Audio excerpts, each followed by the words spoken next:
You can use video in the classroom to inspire and engage students in a topic very easily. For example, you can show 20 seconds or 30 seconds of a video and it just engages the students in a way that it might if you show them a photograph or ask them leading questions. For example, there's a video called Butler School in the Life series, and it's about people training to be butlers, but visually it's a very interesting video and it can really get students interested in the topic of work and education very quickly. Good evening, sir. My name is Michael. I'm your butler. My name is Jose. I'm your butler. Could I bring you some refreshments, sir? I'm your butler. Good evening, sir. What I might do in the lesson is just show that section before I show the whole thing. Sometimes I would play it without any sound, so students have to predict what they think the narrator's talking about. Or I might play it with only the sound and the students don't watch the video. They have to predict what they think they're going to see on the video screen. And it's just a way of engaging them in the video before they then watch the whole thing. It's the first day of class and the students are learning how to introduce themselves to their gentleman or lady. A proper butler must also learn to carry himself correctly. There goes Mr. Whedon. Your champagne, my lady. Your champagne, my lady. No problem, sir. Lots of students get their information from video these days. They tend to read and listen to things less and less. So using video to teach students something new about the world is a really great use of video in the classroom. And the advantage with video is that it combines visual elements with listening elements, and so it's much more powerful for passing on information to students. I'm learning English in England because I need it for my job, and also because I enjoy learning languages. At the moment, I'm learning French. I use it mostly for holidays, but from time to time, I use it for business. I'm from Mumbai. I'm learning to speak English to take my exam in it because I need it for work. I'm learning Chinese at the moment because there are so many businesses in China. I feel that in the future it'll help me with my work. And so in this video from Life, we've combined real people talking about the way they learn English and other languages with some interesting visuals and animation. I've got a book, and every time I learn a new word, I write it down, and I also write the definition so I can go back to it and memorize it. I use different techniques. I might think, does it sound like something I know? Does it look like something I know?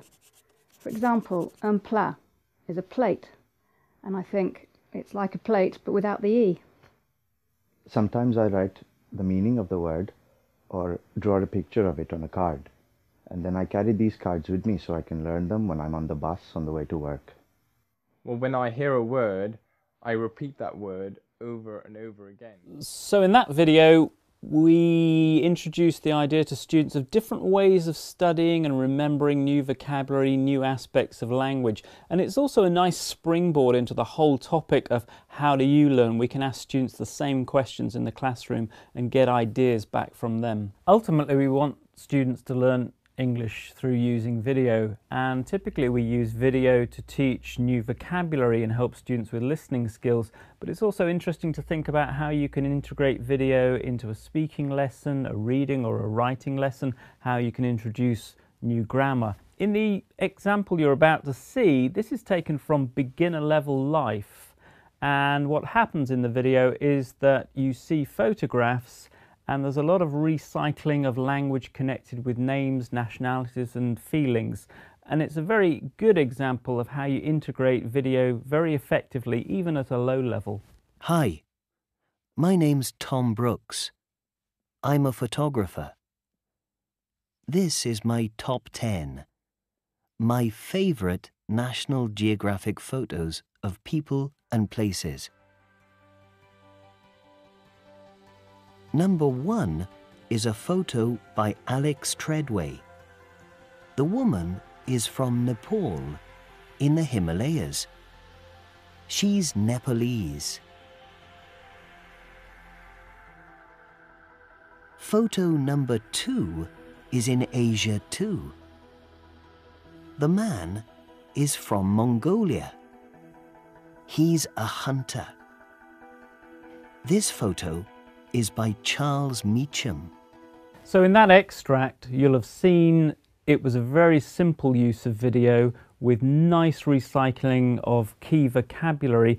But then afterwards, if you wanted to integrate the video in a different way, you could, for example, play the video, turn the sound down, have students working in pairs and get them to describe to each other what they can see in each photograph as a way to activate the language that they've learned. This is photo number 3. It's by James Stanfield. It's in Mongolia too. It's evening. The woman is happy. So we've seen from the videos that there are basically 3 ways of using video effectively. First of all, to inspire, engage and interest students. You can also use the informational strength of video, which combines the visual side with the sound listening side. And then finally, there are different ways to integrate video into your lessons to help students learn English more effectively.